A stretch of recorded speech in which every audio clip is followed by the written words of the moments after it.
Bonjour, aujourd'hui nous allons parler des sulfures et sulfosels. Une branche de la géologie qui est aussi importante, c'est donc la minéralogie et nous avons aujourd'hui décidé de vous parler de ces deux classes, n'est-ce pas? La classe des sulfures et la classe des sulfosels.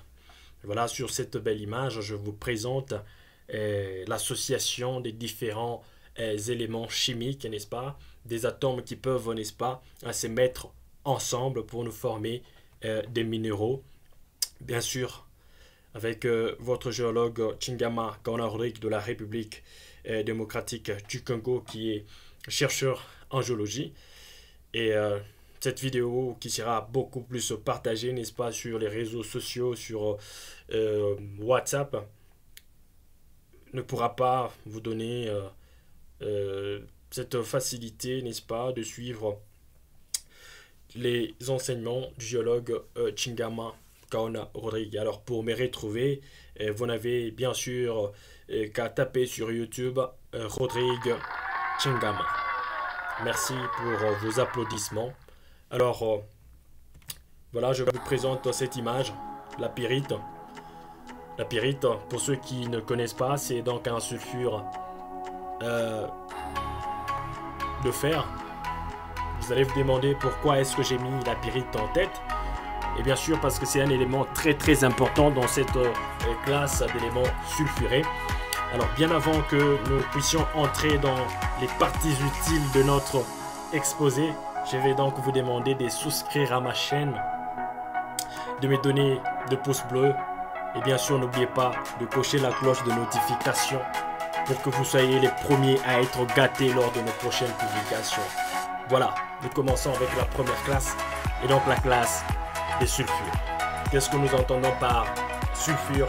En fait, les sulfures sont donc les éléments ou les minéraux qui se forment par combinaison, n'est-ce pas, des éléments métalliques avec le soufre. Bien sûr qu'il y a des éléments aussi tels que l'arsenic, l'antimoine et plus rarement le sélénium ou les tellures qui interviennent aussi. Voilà.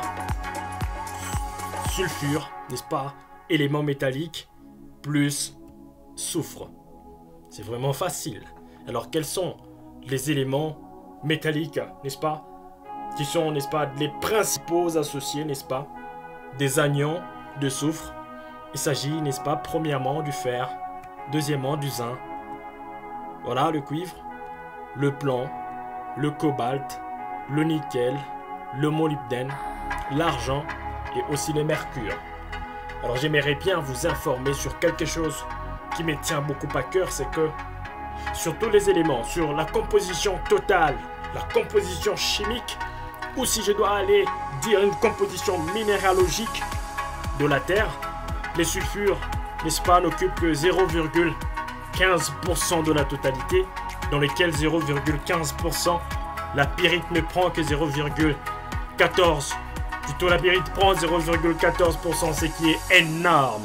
Voilà pourquoi nous disons, n'est-ce pas, que c'est l'élément ubiquiste, parce que nous le retrouvons presque partout à la surface de la Terre. Et le reste, le 0,01, n'est-ce pas, appartient aux autres éléments.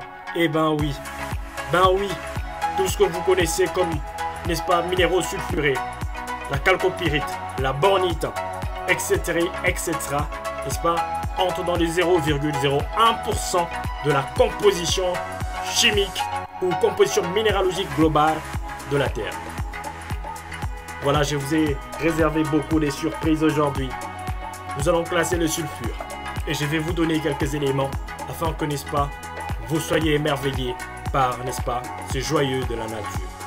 Regardez, la première classe, c'est donc la classe de monosulfure d'éléments monovalents. Monosulfure d'éléments monovalents.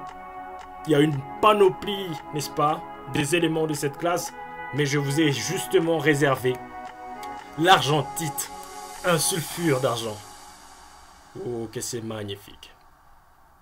Et la deuxième classe, c'est donc la classe de monosulfure divalent.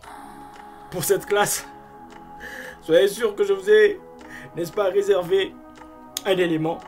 C'est donc un monosulfure, c'est donc la chalcopyrite, qui est donc le sulfure de fer et de cuivre. Que c'est magnifique.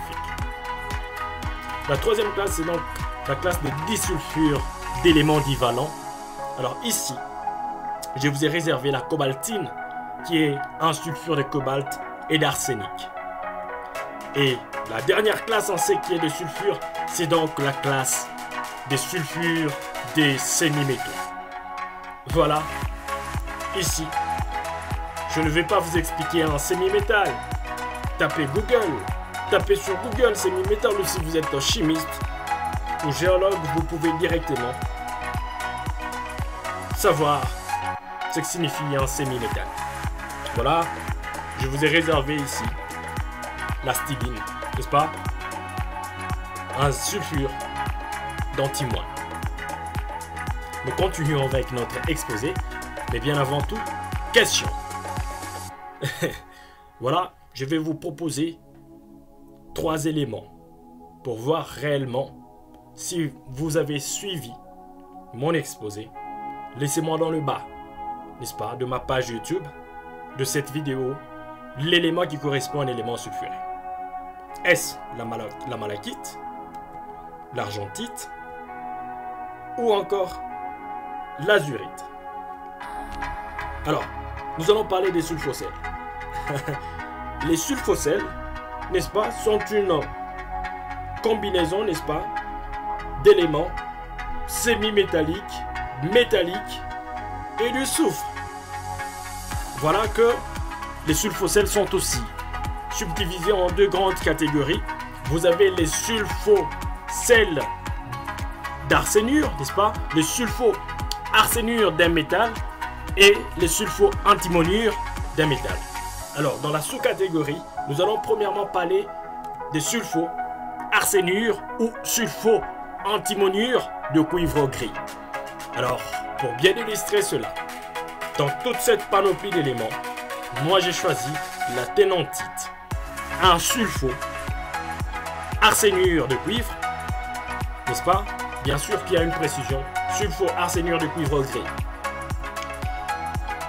Je vais encore vous parler de notre élément, la tétraédrite, un sulfo-antimoinure de cuivre gris.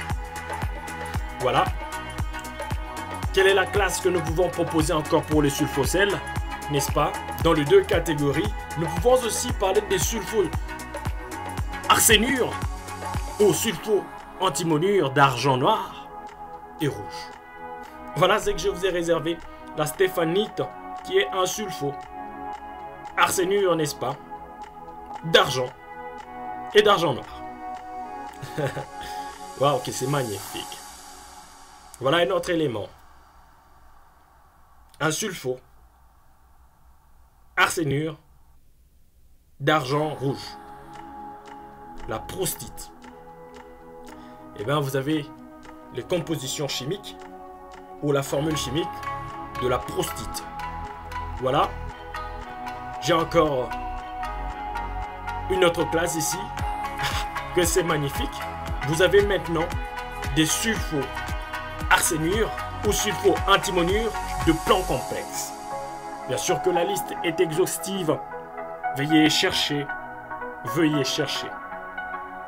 Veillez et veuillez chercher les éléments afin de vous approfondir en minéralogie. Voilà la surprise. C'est donc la bournonite. Un sulfo-antimonure, n'est-ce pas, de cuivre et de plomb. Oh, que c'est magnifique. La réponse donc à la question posée haut dans notre vidéo était donc allez, c'était donc l'argentite. Bravo à vous qui avez trouvé quand même la réponse, je suis fier de vous. Voilà. Je vais donc vous demander de me laisser, n'est-ce pas, le nom de votre pays dans le bas, afin que je sache quel est le pays qui gagne, n'est-ce pas, dans mes vidéos. Et merci et à la prochaine. Géologue Chingamaka Rodrigue de la République démocratique du Congo.